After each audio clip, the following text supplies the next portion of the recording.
The 2011 Texas drought is setting records at an alarming rate, costing farmers and ranchers billions. All of our input costs have just gone through the roof on everything that agricultural people do, whether it be farmers or ranchers or hay haulers. Everybody is in a real problem now. In mid-August, TFB leaders, along with representatives from other agriculture organizations, met with U.S. Senator John Cornyn in Lampasas to brief him on the Texas drought conditions. State climatologist Dr. John Nielsen Gammon also presented his findings and forecast. It's the worst one-year drought ever. There have been droughts in the past that have lasted longer, like the 1950s drought. But in terms of the records we're setting, we just had the driest 10 months on record. We just had the warmest month on record as well, so it's pretty intense right now. Agriculture losses have reached an all-time high of $5.2 billion and counting.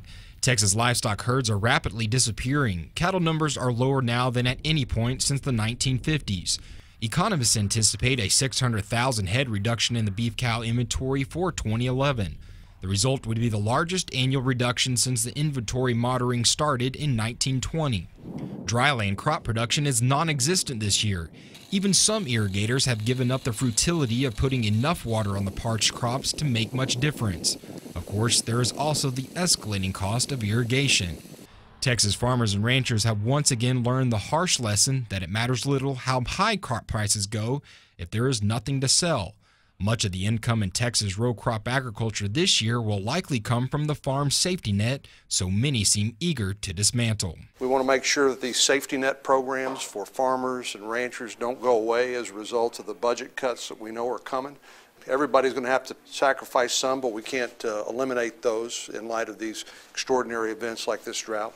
During the briefing, Diersky stressed to Senator Cornyn that he and other federal and state officials recognize the plight of Texas farmers and ranchers and expedite any assistance that can be made available. The U.S. lawmaker hopes to do just that while looking into the possibilities of temporarily lifting weight restrictions on loads of feed, hay, and livestock. Finding hay is a problem, and quality is another. Ranchers are being forced to find food for their livestock out of state, and transportation costs are adding up quickly. Crop insurance payments will be responsible for many producers' survival. The future outlook is bleak at best. Dr. Nielsen Gammon says there is a 50-50 chance of another La Nina developing.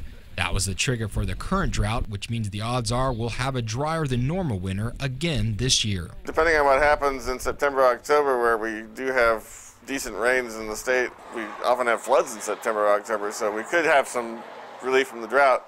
If that doesn't happen, and if a La Nina sets up, we're looking at serious drought conditions extending through next summer. Not good news, especially for a state that relies on agriculture for 14% of its employment. The budget crisis will mean cuts to agriculture, but those whose livelihoods depend on the industry want to make sure the existing programs aren't cut beyond repair. A lot of producers right now are on the bubble, whether they can even stay in business, but with a good safety net and a good disaster program in the state of Texas, I think our producers will be here to produce food in the future. For TFB News, Matt Felder, Lampasas.